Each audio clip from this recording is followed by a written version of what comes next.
ధన్య ప్రజలారా, సర్వశక్తిమంతుడైన ప్రభువు నాతో మాట్లాడారు. సర్వశక్తిమంతుడైన యెహోవా సబవోత్, సైన్యములకు అధిపతియైన ప్రభువు ఆయన నాతో మాట్లాడారు. ధన్య ప్రజలారా, ఈరోజు నేను మీతో పంచుకోవాలనుకుంటున్న సంభాషణ ఇదే. జపాన్లో జరుగుతున్న ప్రకంపనలను మీరు ప్రస్తుతం చూస్తున్నారని నాకు తెలుసు.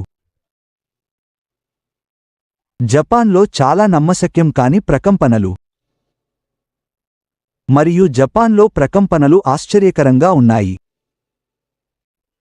మీరు చూడండి. కోపం యొక్క పరిమాణం, ఆయన కోపం, ప్రభువు మన చుట్టూ ఉంచిన కోపం నమ్మశక్యం కానిది. కోపం మరియు ఆగ్రహంతో కూడిన ఆ ప్రకంపనలు త్వరలో రాబోతున్నాయని చెబుతున్నాయి. జపాన్లో ఆ ప్రకంపనలు నమ్మశక్యం కానివి. నేను ప్రకంపనలు అని చెప్పినప్పుడు, వాస్తవానికి ఆ ప్రకంపనలు 30 నిమిషాలకు పైగా కొనసాగాయని వారు చెబుతున్నారు. భూకంపం వచ్చిన తర్వాత ఇప్పుడు ఆ ప్రకంపనలు 30 నిమిషాలకు పైగా కొనసాగాయి. అది చాలా సుదీర్ఘ సమయం. మరియు మీకు తెలుసా, ఇప్పుడు వారు ప్రజలను బయటకు తీయడానికి ప్రయత్నిస్తున్నారు. మరియు వెనిజులాలో జరిగిన ప్రకంపనలను మీరు చూశారు. వెనిజులా దేశంలో ఇప్పటివరకు వేలాది మంది ప్రజలు భూమిలో పాతిపెట్టబడ్డారు. ఆ దేశం స్తంభించిపోయింది. వారిని బయటకు తీయడం సాధ్యం కాదు. మృతదేహాలు. అందుకే నేను మళ్ళీ మీ ముందుకు ప్రత్యక్షంగా రావడానికి ముందు నేను అందరినీ హెచ్చరించాలనుకుంటున్నాను. మీరు చేయకూడని ఒక పాపం ఉంటే దానిని గొణుగుడు అంటారు. మీ అమ్మగారు, నేను కూడా, మీరు ఆ గీతను దాటిన తర్వాత మిమ్మల్ని రక్షించలేము. మరియు దేవుడైన తండ్రి స్వయంగా ఆయన నాతో చెప్పారు, ఎవరైనా గొణిగి ఆ గీతను అవతలి వైపుకు దాటితే ఆయన కూడా వారిని రక్షించలేరని, ఎందుకంటే ఆయన కొత్త బైబిల్ రాయకపోతే తప్ప ఆయన తన మాటను నిలబెట్టుకోవాలి. కాబట్టి అది పరలోక న్యాయస్థానాల ముందు ద్రోహం. మీరు తాకకూడదు. గొణుగుడు. ఈ దేశంలో ఎవరైనా గొణిగి ఉంటే సిద్ధపడండి. ఇది సులభం కాదని తెలుసుకోండి. ఇది నమ్మశక్యం కానిదిగా ఉండబోతోంది. కాని సర్వశక్తిమంతుడైన ప్రభువు చెప్పిన దానిని నేను మీతో పంచుకోవాలనుకుంటున్నాను. ధన్య ప్రజలారా, మరియు ప్రపంచమంతటా గొణుగుడు అనేది జోక్ కాదు. సంఖ్యాకాండము 14వ అధ్యాయాన్ని చదవండి. అది 16వ అధ్యాయం వరకు చదవండి. అది 16వ అధ్యాయం వరకు తీసుకోండి. మరియు ముఖ్యంగా ప్రభువు చూస్తున్నారు, మేము మీ వద్దకు ఎంతో సంతోషంతో వచ్చాము. కొన్నిసార్లు మేము చాలా అలసిపోయాము. ఇప్పుడు మేము పూర్తిగా అయోమయంలో ఉన్నాము. మా సమయం తలకిందులైంది. పగలు రాత్రిగా మారింది మరియు 1 గంట తక్కువ నిద్ర ఉంది. మీరు చాలా అలసిపోయారు. మళ్లీ కూర్చోవడానికి ప్రయత్నిస్తున్నట్లు అనిపిస్తుంది. మీకు నిద్ర వస్తుంది. మీరు 20 నిమిషాలు నిద్రపోవడానికి ప్రయత్నిస్తారు. మీరు మేల్కొంటారు. ఇది పూర్తిగా గందరగోళంగా ఉంది. ఇప్పుడు మరియు 2 దేశాల కోసం ఉపవాసం. ప్రభువు ఒకరిని అలా ఉపయోగించుకోవడం మీరు చూసినప్పుడు దూరంగా ఉండండి. మీరు ప్రయత్నించలేరు. మీరు ప్రయత్నించకూడదు. ఒక చిన్న పిల్లవాడు, ఒక తెలివి తక్కువవాడు కూడా, వద్దు, మీరు చేయలేరు అని చెబుతాడు. మీరు చేయలేరు. ప్రభువు కోపంతో, దేవుని పూర్తి ఆగ్రహంతో కదులుతున్న మార్గాలను మీరు చూస్తారు. నమ్మశక్యం కాని ఆగ్రహం మనపై కురిపించబడింది. మరియు ఆ నాటకీయతను చూడండి. బొగోటాలో త్రిత్వంతో జరిగిన ఆ సంభాషణ యొక్క నాటకీకరణ. వారు మాట్లాడుతున్నారు. నేను ఈ వైపు నుండి మాట్లాడుతున్నాను. నేను వారితో ఇలా చెబుతున్నాను. వారు అంగీకరిస్తున్నారు. సరే, ప్రవేశద్వారం వద్ద ఉండటానికి. తక్షణమే సమాధానం వస్తోంది. సరే, ప్రవేశద్వారం వద్ద ఉండటానికి, కాని అతను ప్రకటించడం లేదు మరియు అవన్నీ. ఆ నాటకీకరణను చూడండి. మరియు ప్రభువు దీనిని ఒక ఉద్దేశంతో చేశారు. ఉద్దేశపూర్వకంగా చేశారు. ప్రజలు ఆయన సేవకులను భయపడాలి మరియు ఆయనకు భయపడాలి అని. ఈ తరం ఎంత బ్లాక్మెయిల్ మరియు అపహాస్యంతో నిండి ఉందో ఆయనకు తెలుసు.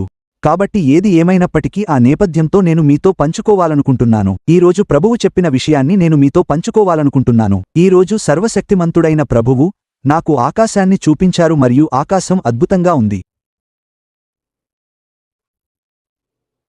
మీరు చూసే నీలిరంగు ఆకాశం, కాని అది ఒక ప్లాస్టిక్ పదార్థంలాగా ఉంది. ఆ అంతరిక్ష పదార్థం గ్రహాలను పట్టి ఉంచే అంతరిక్ష నిర్మాణం మరియు అది మరి ఎలా చెప్పాలో నాకు తెలియదు. భూమిమీద ఉన్న భాషను ఉపయోగించి చెప్పనివ్వండి. అది దాదాపు ఒక చాలా గట్టి ప్లాస్టిక్ లాగా, లేత నీలం రంగులో, మృదువుగా మరియు మెరుస్తూ ఆకాశం రంగులో ఉండి, అది ఒక గోపురంలా మొత్తం ఆకాశాన్ని కప్పేసింది.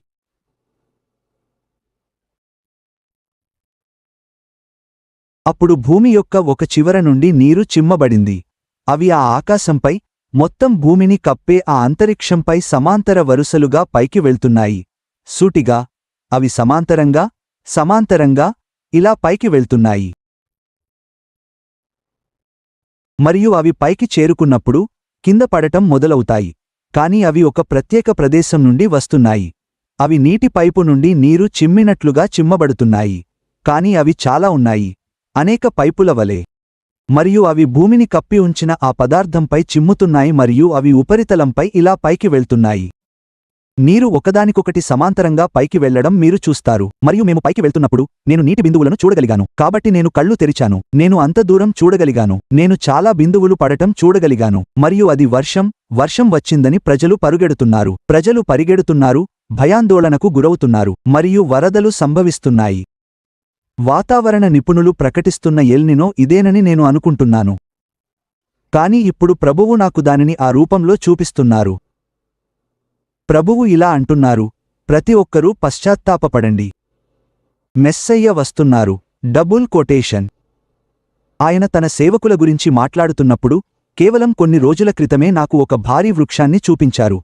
ఇది అటువంటి సమయంలో వచ్చింది. నేను అంతటి భారీ వృక్షాన్ని ఎప్పుడూ చూడలేదు. దాని కాండం, వేర్లు, ఆ మొత్తం కాండం చాలా భారీగా ఉన్నాయి. ప్రభువా! ఒక కొమ్మ పైకి వెళ్తూ చాలా ఆకులతో, శాఖలుగా విడిపోయి, ఆ మొత్తం కాండం పైకి వెళ్లి ఆకాశాన్ని తాకుతోంది. అది పరలోక మహిమలోకి ప్రవేశిస్తోంది. మరియు కుడివైపున ఇలాగే, సంపూర్ణ మహిమతో కూడిన మరొక భాగం ఉంది. సంపూర్ణ మహిమ. అక్కడ కూడా ఆకులు దానిపై ఉన్నాయి.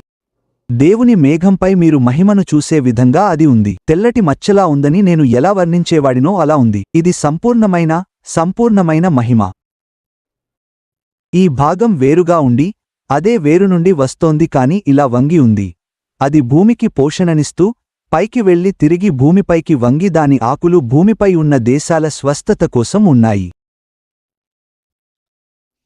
కాబట్టి ఇది చాలా తీవ్రమైన సమయం. ధన్యులారా, మెస్సయ్య వస్తున్నారు. ధన్యవాదాలు.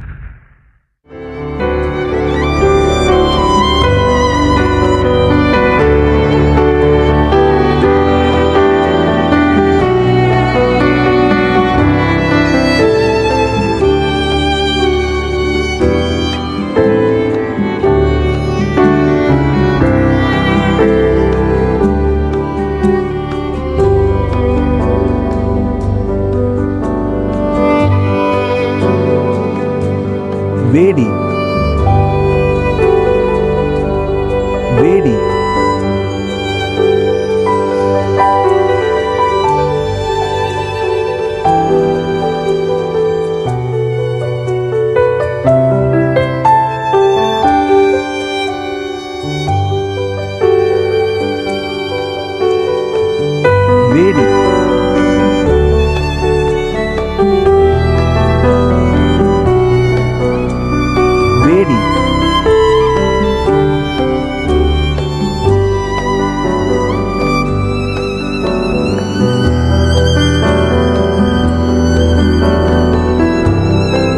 మార్గమును సిద్ధం చేయండి.